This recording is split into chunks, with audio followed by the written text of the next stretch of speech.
এই শিয়ালটা বাগানে এক তারের মধ্যে আটকে যায়। হয়তো সে এইভাবে আটকে অনেকক্ষণ ছিল, তাই স্কিনের ওপর দাগ পড়ে গিয়েছিল। তবে বাগানের মালিক যখনই শিয়ালটাকে এইভাবে দেখে, সাথে সাথে তাকে রেস্কিউ করার জন্য ছুটে আসে।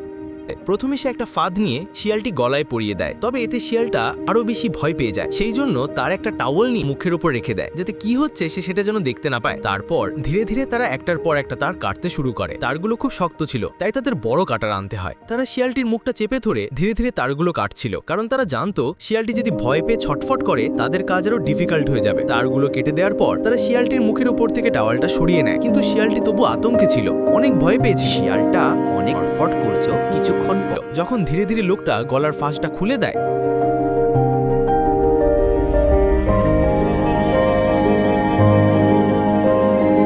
তখন শিয়ালটি সাথে সাথে দৌড়ে পালিয়ে যায়। তবে শিয়ালটি লোকটিকে আশ্চর্য করে। তারপরের দিন তার বাগানে আবার আসে। লোকটি কিছুক্ষণ অবাক হয়ে গেছিল, কিন্তু তারপরে লোকটি নিজের বাড়ি থেকে কিছু খাবার এনে শিয়ালটিকে দেয়। লোকটি বুঝতে পারলো শিয়ালটা তাকে আলাদাভাবে বিশ্বাস করতে শুরু করেছে, সেই জন্য তার হাত থেকে খাবার খাচ্ছে। শিয়ালটা ভয় পাচ্ছে না। তবে পরের দিন শিয়াল তার বাচ্চাগুলোকে নিয়ে তার বাগানে যখন আসে, তখন লোকটা তার চোখে বিশ্বাস করতে পারছিল না।